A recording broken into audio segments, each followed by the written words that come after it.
नमस्कार, मैं हूं अखिलेश पांडे और आप देख रहे हैं सी न्यूज़ भारत। वक्त हो चुका है न्यूज़ बुलेटिन का। खबरों के इस बुलेटिन में हम आपको बताएंगे कि कहां डॉक्टर ऑफ फार्मेसी कोर्स की हुई शुरुआत, कहां समीक्षा बैठक में अधिकारियों के साथ पार्टी कार्यकर्ता और जनप्रतिनिधि हुए शामिल और कहां बिजली के करंट से मवेशियों की मौत पर 6 माह बाद भी किसान को नहीं मिला मुआवजा। ऐसी तमाम खबरों पर आइए विस्तार से करते हैं चर्चा। दमोह जिले के देहात थाना क्षेत्र अंतर्गत मुड़िया पार्लर के समीप हटा मार्ग पर मवेशी के बीच आ जाने के कारण एक बस और मजदूरों से भरी ट्रैक्टर ट्रॉली की भिड़ंत हो जाने पर ट्रैक्टर ट्रॉली में सवार करीब 30 से 35 लोग बुरी तरह घायल हो गए। साथ ही मवेशी की भी घटनास्थल पर मौत हो गई। गुस्साए लोगों ने चक्का जाम कर दिया। इधर इलाज के लिए दमोह जिला अस्पताल में 4 108 की मदद से सभी घायलों को भर्ती किया गया, जिसमें कई बच्चे शामिल हैं। उनको भी गंभीर चोटें आई हैं। जैसे ही जिला अस्पताल में घायल पहुंचे तो अफरा तफरी मच गई। घटना की जानकारी दमोह कलेक्टर एस कृष्ण चैतन्य ने और दमोह पुलिस अधीक्षक DR तेनावीर को जानकारी लगने पर तत्काल सिविल सर्जन और पुलिस को निर्देशित किया गया। दमोह से सी न्यूज़ संवाददाता अभिनव गौतम की रिपोर्ट। क्या हुआ? हम लोग से आए थे यहाँ काटने के लिए। कहाँ? चानक क्या हुआ? हम लोग काटने जा रहे थे ट्रैक्टर में और पिसाई के लिए रोक दिया। ट्रैक्टर पिसाई लगने लगी तो बस वाला आया और एक भैंस भागी तो उसने भैंस को भी मार डाला और ट्राली में ही मार दिया। कितने लोग घायल हैं? क्या हुआ? और 15 लोग घायल हो गए। साक्षी नाम की लड़की खत्म हो गई। आपका क्या नाम है? छोटी आदिवासी। क्या हो गया? सर जी हम काटने जा रहे थे, पिसाई के लिए उतारा थे तो उसने आगे मेहर से ट्राली तनक थोड़ी पिसाई चलाने रोक ली तो मेहर से लाया, फिर भैंसिया को मार डरा, फिर हमारे ट्रैक्टर में टक्कर डाल दी। किसने मारी टक्कर? कौन है? बस ने मारी। कहाँ पर? पालर के आगे तक। कहाँ पे? पालर। कितने लोग थे गई ट्रैली में? दमोह से सी न्यूज़ संवाददाता अभिनव गौतम की रिपोर्ट।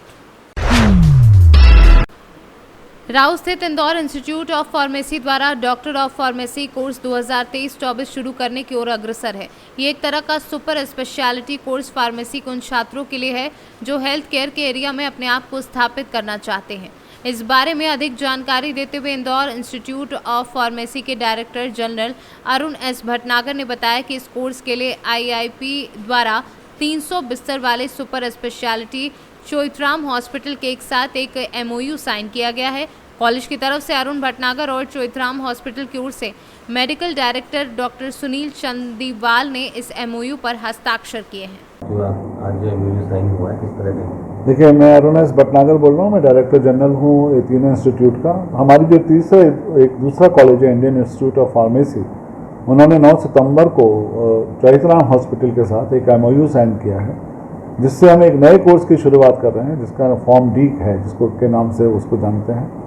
इसमें 6 साल का एक कोर्स है और सेकेंड ईयर से जो हमारे बच्चे फार्मेसी के होंगे वो जब दूसरे साल में आएंगे तो उनका इंटर्नशिप शुरू हो जाएगा हॉस्पिटल के साथ और हर साल 200 घंटे का इंटरव्यू होगा। 200 घंटे उन्हें वहाँ व्यतीत करने होंगे और ये क्रम चलता रहेगा सेकेंड ईयर में, थर्ड ईयर में, फोर्थ ईयर में। फिफ्थ ईयर में वो प्रोजेक्ट लिखेंगे हॉस्पिटल में ही और सिक्स्थ ईयर में तो पूरा साल उनकी इंटर्नशिप चलेगी। तो 6 साल का एक नया कोर्स है जो फार्मेसी को एक नई दिशा की तरफ ले जाएगा। जो आप ये कोर्स करा रहे हैं, इसके अलावा 300 बिस्तर का कोई हॉस्पिटल की गाइडलाइंस इसमें ये थी कि जो हॉस्पिटल जिनके साथ हमारा MOU हो उसमें 300 बेड का हॉस्पिटल होना चाहिए और उसमें कम से कम 6 विंग होने चाहिए। तो ये जो चोइथराम हॉस्पिटल है वो दोनों क्राइटेरिया को पूरा करता है और एक प्रतिष्ठित और बहुत ही जहाँ पे कहना चाहिए सम्मानित हॉस्पिटल है।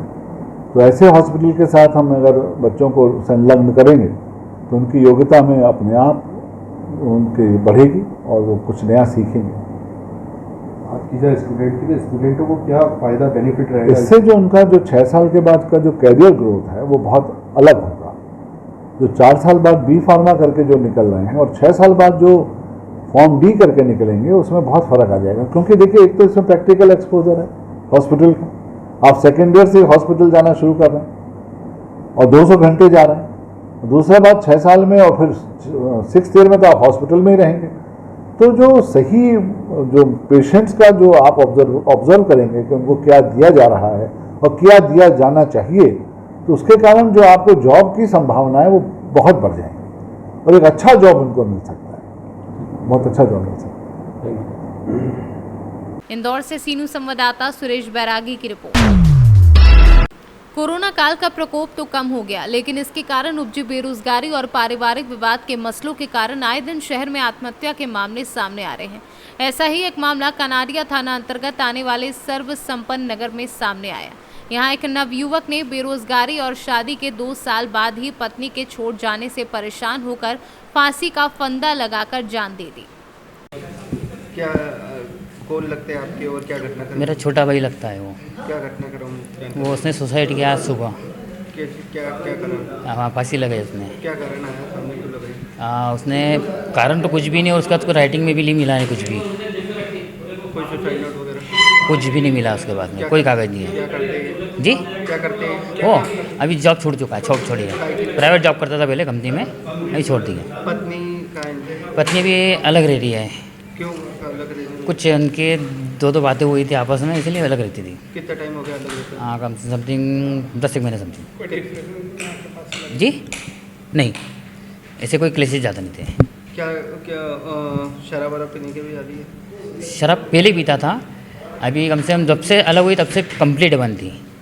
कितना टाइम हो गया शादी को? शादी को पहले लॉकडाउन में मतलब 2 साल 2-2.5 साल होने पाए, मतलब अभी कितने टाइम से लग रहे हैं? 10 महीने से। क्या नाम था इनका? सुमित रामकृष्ण माली, कहाँ रहते हैं? 300 सर्व संपन्न नगर, कनाडिया रोड। आपका क्या नाम है? अमित माली। आप कौन हैं? मैं बड़ा ब्रदर उसका। एक मर्ग कायम हुआ है, क्या है पूरी जानकारी? उसमें मृतक है सुमित पिता रामकृष्ण माली, उम्र 40 साल, निवासी 300 सर्व संपन्न नगर में रहता था। ये पहले किसी कंपनी में जॉब करता था, लेकिन इसकी पत्नी 8-9 महीने से मायके में है, तो उसकी किसी टेंशन बस अज्ञात कारणों से फांसी लगाई है। कुछ कारण आए सामने अभी तक तो कोई कारण सामने नहीं आया, अभी जांच में की जा रही है इसकी। क्या करता है मृतक? मृतक अभी तो घर पर ही है, पहले कंपनी में काम करता था, अभी कोई घर नहीं है। क्या पत्नी नहीं है आपको वजह से कोई टेंशन वेंशन की कोई बात हाँ, नहीं है? हो सकता है, अब ये जांच में पता चलेगा आगे कि क्या है उसके रहता। अभी तो आपका नाम? मेरा हरीशचंद्र। इंदौर से सीनू संवाददाता सुरेश बैरागी की रिपोर्ट। खबर मुजफ्फरपुर जिले के बंदरा प्रखंड से है, जहां बिजली के करंट की चपेट में आने से हुई मवेशियों की मौत के मामले में पीड़ित किसान सरकारी मुआवजे की राशि को लेकर दर-दर भटक रही है। घटना के करीब 6 माह बीतने के बावजूद इन्हें अब तक मुआवजा राशि नहीं मिल सकी है। इसके लिए वो बिजली कार्यालय का दौरा लगाने को मजबूर हैं। इधर इस मामले में बंदरा बिजली आपूर्ति प्रशाखा के कनीय अभियंता विकास कुमार ने बताया कि कुछ प्रक्रिया बाकी है, पीड़ित को जल्द ही सरकारी मुआवजे की राशि दी जाएगी। हमारा गाय मर गया है 11,000 तार गिर करके। कब ये घटना घटी थी? 6 महीना हो गया। अच्छा, तो जैसा हमको तपस्या कराते हैं, 2 दिन 3 दिन पर बुला लेते, ए ऑफिस में घुस जाते, जाते देखते तो छुप जाते, कहते ये नहीं है, मीटिंग में गए हैं। अच्छा। 2 दिन के बाद आइए, फिर 2 दिन के बाद जाती हूँ, फिर कहते 2 दिन के बाद आइए। अच्छा। हम कोई सुनवाई नहीं ले रहे हैं गरीब समाज की। तो आपको कोई मुआवजा नहीं मिला है? नहीं मिला, एक पैसे नहीं मिला, यहाँ तक नहीं मिला जो हम गाय के गरबाई हूँ, वो भी पैसा हमारा भी करके बाकी है। तो उस वरीय पदाधिकारी से कहीं मुजफ्फरपुर जाके भेंट किए हैं? हाँ किए हैं, पहले ढोली भेजे। हाँ। ढोली वाले मुजफ्फरपुर भेज दिए, और वहाँ गए तो वो बोले कि जो ब्लॉक के 2-3 आदमी के साइन कर्मचारियों के लिए करके और चिट्ठी लेकर आइए तब हम कुछ देंगे। तो जी साहब मदद नहीं कर रहे हैं? नहीं, कुछ नहीं, परेशान कर रहे हैं। परेशान कर रहे हैं। कितना बार अभी तक जी साहब बुला लिए हैं? 10 बार हम गए हैं उनको पास, फिर भी काम नहीं हुआ? नहीं। क्या नाम हुआ आपका? हमारा नाम उर्मिला। कहाँ घर हुआ? देवपुरी। ठीक। मुजफ्फरपुर से सीनू संवाददाता गंधीर कुमार झा की रिपोर्ट। मेजा प्राधिकरण में आज मुख्यमंत्री केशव प्रसाद मौर्य ने 2025 कुंभ मेले के संबंध में समीक्षा बैठक की। इस मौके पर उन्होंने कहा कि पिछली बार से और अच्छी व्यवस्था कुंभ मेले में होगी। 5 किलोमीटर संगम क्षेत्र में मांस मदिरा पर प्रतिबंध के संबंध में कहा कि इस संबंध में विचार किया जा रहा है, निर्णय शासन स्तर पर होना है। उन्होंने सफाई कर्मचारियों का भुगतान न किए जाने पर कहा कि जो समस्याएं आ रही हैं वह दूर होंगी, उनका भुगतान किया जाएगा। समीक्षा बैठक में अधिकारियों के साथ पार्टी कार्यकर्ता और जनप्रतिनिधि शामिल रहे।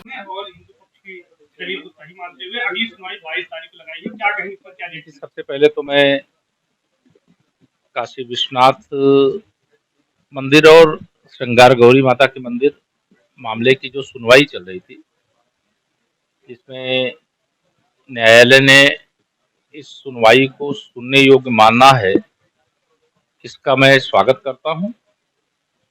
और बाकी न्यायिक प्रक्रिया जैसे चलनी है वैसे चलती रहेगी, लेकिन सभी पक्षों से मैं यह जरूर अपील करूंगा कि इस फैसले का मैं भी स्वागत करता हूं, सब लोग स्वागत करें और किसी भी प्रकार से इस विषय को लेकर के कोई विवाद उत्पन्न करने का काम ना करें। यह एक बहुत साफ सुथरी न्यायिक प्रक्रिया के अंतर्गत जो न्यायालय के सामने विषय रखे गए हैं उसके आधार पर सुनवाई हुई और सुनवाई के बाद यह सुनने योग्य है कि नहीं है, इस विषय को लेकर के फैसला आया और फैसला आने के बाद सभी लोग इसका स्वागत कर रहे हैं, मैं भी स्वागत कर रहा हूँ। धन्यवाद। प्रयागराज से सीनू संवाददाता मंगला प्रसाद पटेल की रिपोर्ट। फिलहाल के लिए इस न्यूज़ बुलेटिन में इतना ही। देश दुनिया की तमाम खबरों के लिए देखते रहे सी न्यूज़ भारत। हर खबर आपके साथ, आपके हाथ।